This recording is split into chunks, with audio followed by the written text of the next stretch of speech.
নমস্কার,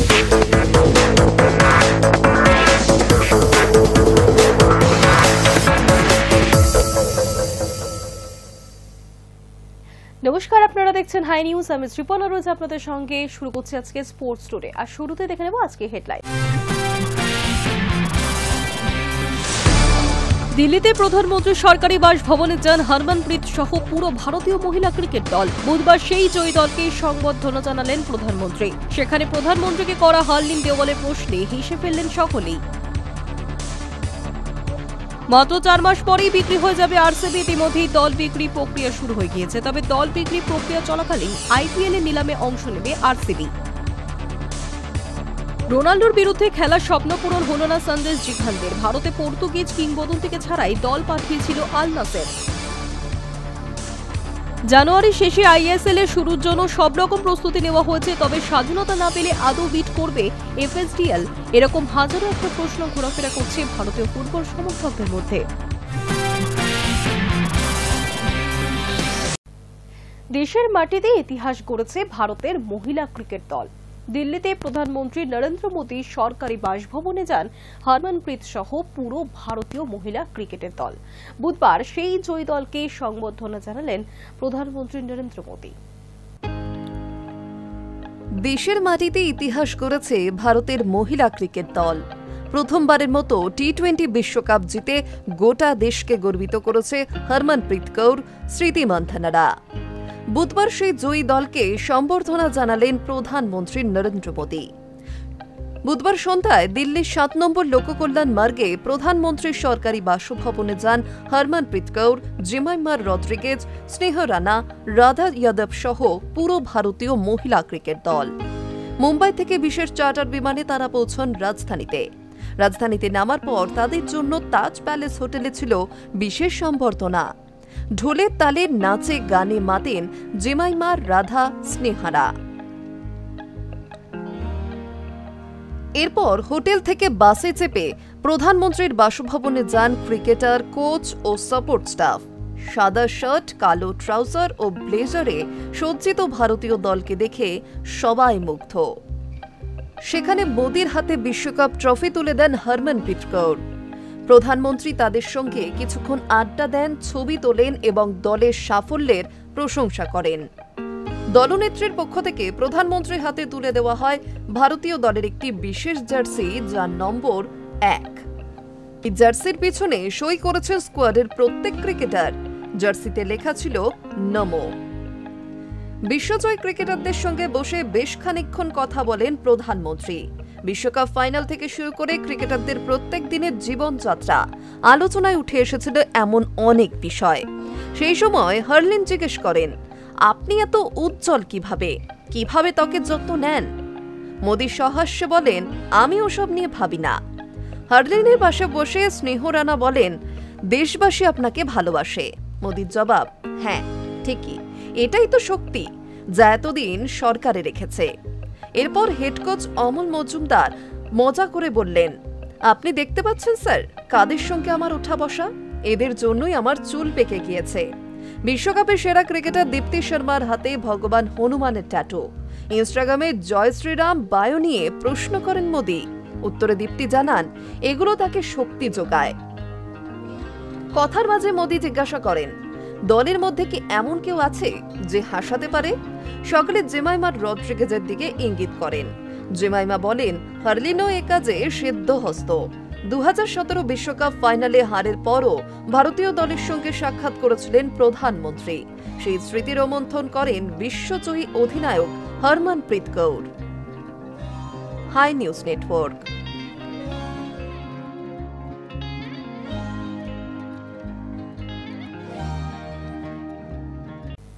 পিছিয়ে পড়ে হোবার্টে অসাধারণ প্রত্যাবর্তন করেছে টিম ইন্ডিয়া। গোল্ড কাস্টে প্রথমবার নামতে চলেছে ভারত। প্রশ্ন হলো, ভারতীয় দলে কি কোনো পরিবর্তনের সম্ভাবনা রয়েছে? এই মুহূর্তে টি-20 সিরিজের ফলাফল 1-1। পিছিয়ে পড়ে হোবার্টে অসাধারণ প্রত্যাবর্তন করেছেন সূর্যকুমাররা। আত্মবিশ্বাসে ভরপুর হয়েই গোল্ড কাস্টে প্রথমবার নামতে চলেছে ভারত।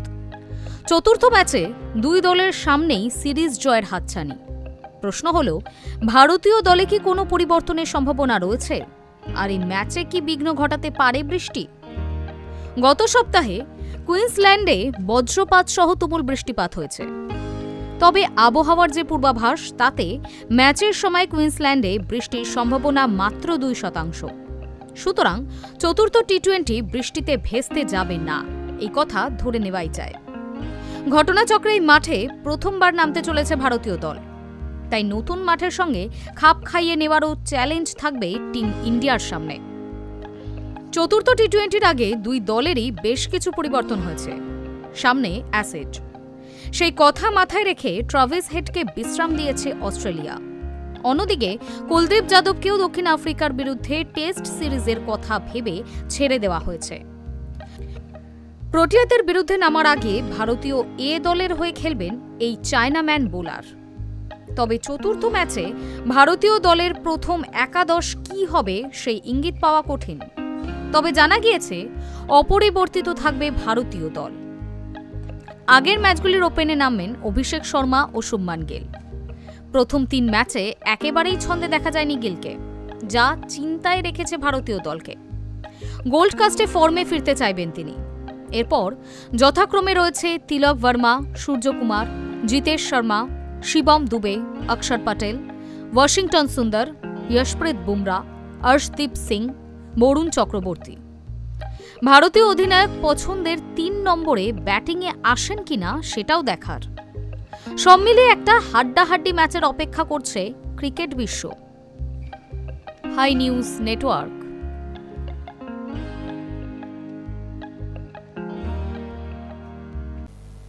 আর মাত্র 4 মাস পরেই বিক্রি হয়ে যাবে আরসিবি। সূত্রের খবর, ইতিমধ্যেই দল বিক্রি প্রক্রিয়া শুরু হয়ে গিয়েছে। আগামী বছর মার্চ মাসের মধ্যেই বিক্রি প্রক্রিয়া সম্পন্ন হয়ে যাবে বলে আশাবাদী বর্তমান মালিক ইউনাইটেড স্পিরিটস। তবে দল বিক্রি প্রক্রিয়া চলাকালীনই আইপিএল নিলামে অংশ নেবে আরসিবি। মাত্র 4 মাস পরে বিক্রি হয়ে যাবে আরসিবি। সূত্রের খবর, ইতিমধ্যে দল বিক্রির প্রক্রিয়া শুরু হয়ে গিয়েছে। আগামী বছর মার্চ মাসের মধ্যে বিক্রির প্রক্রিয়া সম্পন্ন হয়ে যাবে বলে আশাবাদী বর্তমান মালিক ইউনাইটেড স্পিরিটস। তবে দল বিক্রির প্রক্রিয়া চলাকালীনই আইপিএল নিলামে অংশ নেবে আরসিবি। 18 বছরের দীর্ঘ অপেক্ষার পর প্রথম আইপিএল ট্রফির অমৃত স্বাদ এবারই পেয়েছে আরসিবি। গত বছর অবশ্য মহিলাদের প্রিমিয়ার লিগে আরসিবির নারী ব্রিগেড চ্যাম্পিয়ন হয়েছিল। কিন্তু এবারের আইপিএল ফাইনালের পর থেকেই গুঞ্জন শুরু হয়, আইপিএল এর মালিকানা বদল হচ্ছে। বর্তমান মালিক চাইছে অন্য কারোর কাছে আরসিবির পুরুষ এবং মহিলা দুটো দলই বিক্রি করে দিতে। ইউনাইটেড স্পোর্টসের তরফে বলা হয়, সংস্থার লাভের 8.3% আসে এই দুই ক্রিকেট দল থেকে। সহজ কথায়, তাদের কাছে এখন আর অপরিহার্য নয় আরসিবি। সেই কারণে বিরাট কোহলিদের দল বিক্রি করতে চাইছে তারা। বিক্রির জন্য $200 মিলিয়ন দাম রাখা হয়েছে আরসিবির। ভারতীয় মুদ্রায় যা দাঁড়ায় 17,000 কোটি টাকা। এই বিপুল অর্থ ব্যয় করে কে আরসিবি কিনবে সেই নিয়ে একটা আশঙ্কাও তৈরি হয়েছে। শোনা গিয়েছিল মার্কিন যুক্তরাষ্ট্রের বিখ্যাত গ্লেজার পরিবারের সঙ্গে ইউনাইটেড স্পিরিটসের কথা হয়েছে। উল্লেখ্য, এই গ্লেজার পরিবারের মালিকানায় থাকা সবচেয়ে প্রখ্যাত ক্লাবের নাম ম্যানচেস্টার ইউনাইটেড। গ্লেজার পরিবার ছাড়াও 2-1টা নাম আরও শোনা যাচ্ছে যারা আরসিবি কিনতে আগ্রহী, যেমন মাহিন্দ্রা গ্রুপ, যেমন কোটাক গ্রুপ, কেপ্রে গ্লোবাল নামের এক প্রাইভেট ইকুইটি ফার্মও রয়েছে দৌড়ে।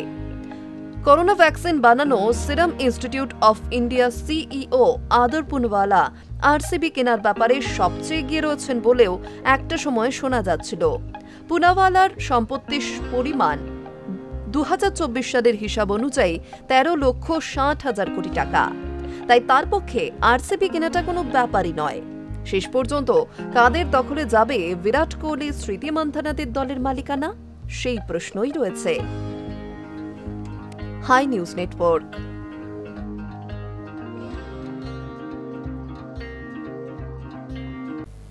ক্রিস্টিয়ানো রোনাল্ডোর বিরুদ্ধে খেলার স্বপ্ন পূরণ হল না সন্দেশ জিঘানদের। ভারতের পর্তুগিজ কিংবদন্তিকে ছাড়াই দল পাঠিয়েছিল আল নাসের।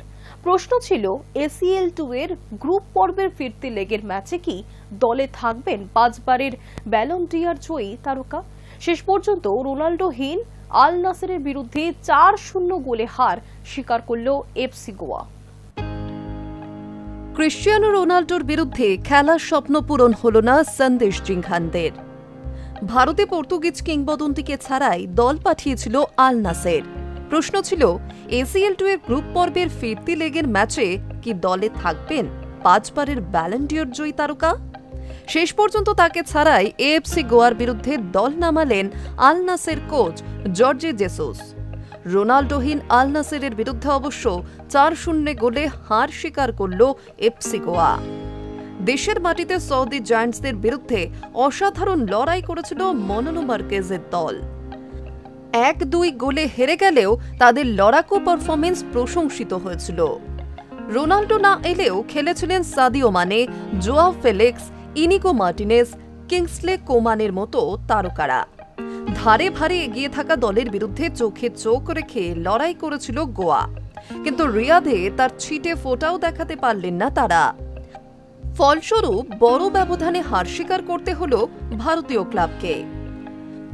বুধবার ভারতীয় সময় মধ্যরাতে শুরু থেকে আক্রমণের ঝড় তোলে আল নাসের।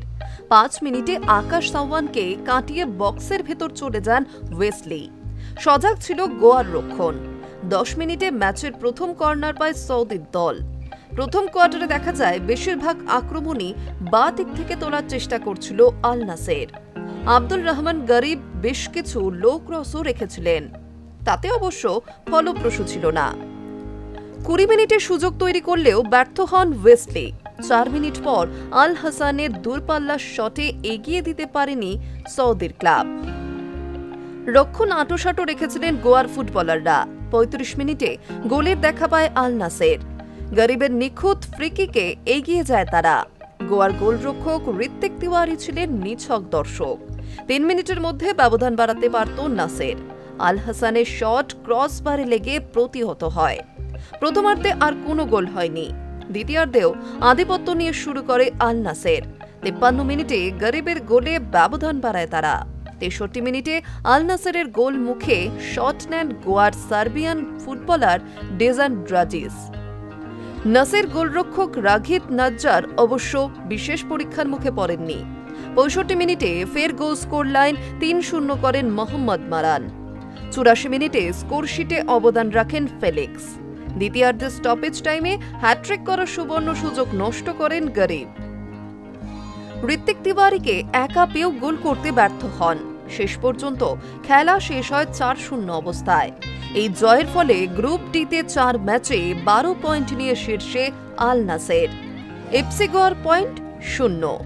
তারা ইতিমধ্যেই প্রতিযোগিতা থেকে ছিটকে গিয়েছে। Hi news network.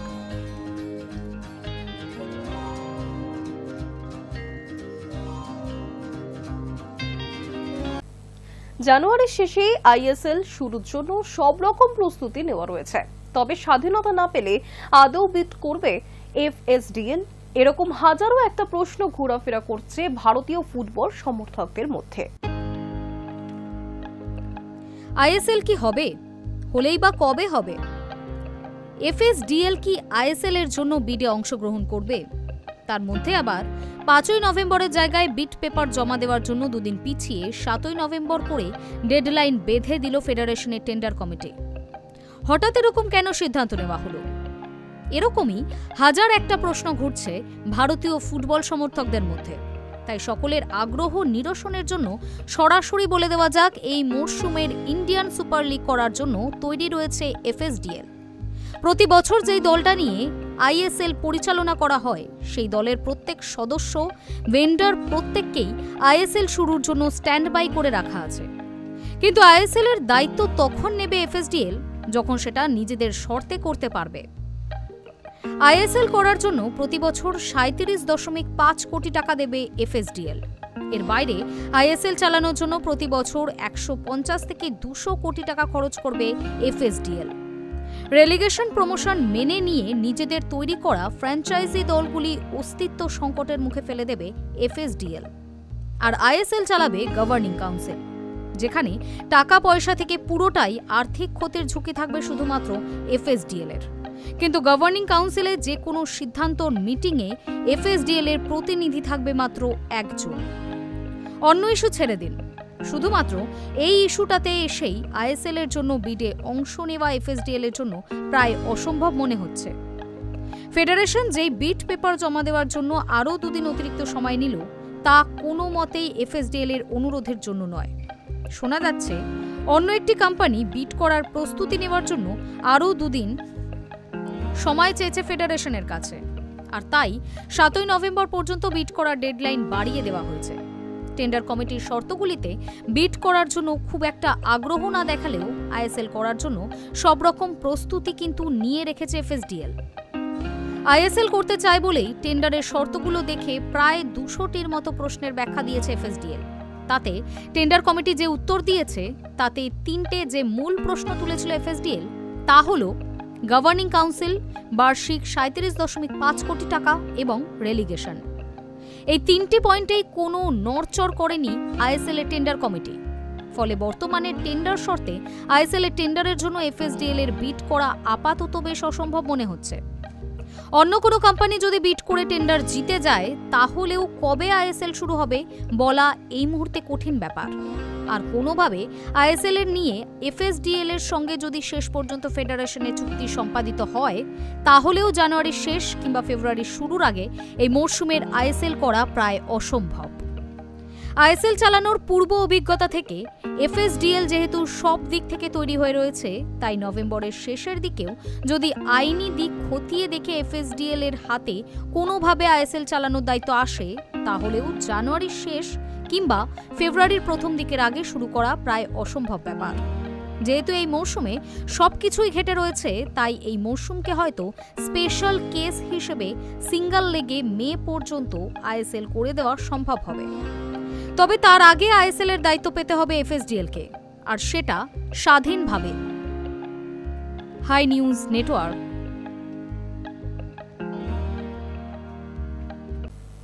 চূড়ান্ত হয়ে গেল সুপার কাপের নকআউট পর্বের দিনক্ষণ। তবে সুপার কাপের সেমিফাইনালে কোন 4 দল খেলবে তা এখনো স্পষ্ট নয়। 1 মাস বিরতির পর সুপার কাপের নকআউট পর্বে খেলতে নামবে 4 দল।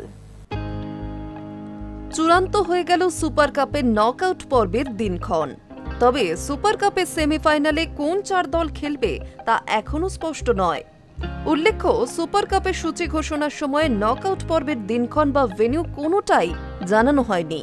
তবে 1 মাস বিরতির পর সুপার কাপের নকআউট পর্বে খেলতে নামবে 4 দল। দিন কয়েক আগে মোহনবাগানের সঙ্গে ড্র করে সুপার কাপের সেমিফাইনালে উঠে গিয়েছে ইস্টবেঙ্গল। একই গ্রুপে ছিল কলকাতার 2 প্রধান। ডার্বিতে নামার আগে 2 দলের পয়েন্টও সমান ছিল, কিন্তু ডার্বি গোল শূন্য ড্র হয়। গোল পার্থক্যে এগিয়ে থাকার নিরিখে সেমিফাইনালে জায়গা করে নেয় লাল হলুদ ব্রিগেড। এবার তারা নামবে সেমিফাইনালের যুদ্ধে। ইস্টবেঙ্গল ছাড়াও শেষ 4-এ জায়গা করে নিয়েছিল এফসি গোয়া। অন্যদিকে গ্রুপ সিতে অঘটন ঘটিয়ে সেমিফাইনালে জায়গা করে নিয়েছে পাঞ্জাব এফসি। পেনাল্টি শুটআউটে সুনীল ছেত্রীর বেঙ্গালুরু এফসিকে ছিটকে দিয়ে তারা চলে গিয়েছে শেষ 4-এ। সেমিফাইনালে ইস্টবেঙ্গলের বিরুদ্ধে খেলবে পাঞ্জাব। পাশাপাশি সেমিফাইনালের খুব কাছে পৌঁছে গিয়েছে কেরালা ব্লাস্টার্স। শুক্রবার মুম্বাই সিটি এফসির বিরুদ্ধে তাদের ম্যাচ রয়েছে। ওই ম্যাচে জিতলেও মুম্বাই সেমিফাইনালে উঠতে পারবে না, যদি না তারা 3 গোলের ব্যবধানে জেতে। আবার রাজস্থান ইউনাইটেড যদি 5 গোলের ব্যবধানে এসসি দিল্লিকে হারিয়ে দেয়, তাহলে রাজস্থান যাবে সেমিফাইনালে। সুপার কাপের 2টি সেমিফাইনাল খেলা হবে আগামী 4 ডিসেম্বর। ফতোরদা স্টেডিয়ামে হবে এই ম্যাচ। বিকেল 4:30টায় মুখোমুখি হবে ইস্টবেঙ্গল পাঞ্জাব। সন্ধ্যে 7:30টায় গোয়ার বিরুদ্ধে খেলবে গ্রুপ ডি থেকে কোয়ালিফাই করা দল। সুপার কাপের ফাইনাল হবে 7 ডিসেম্বর ফতোরদা স্টেডিয়ামে।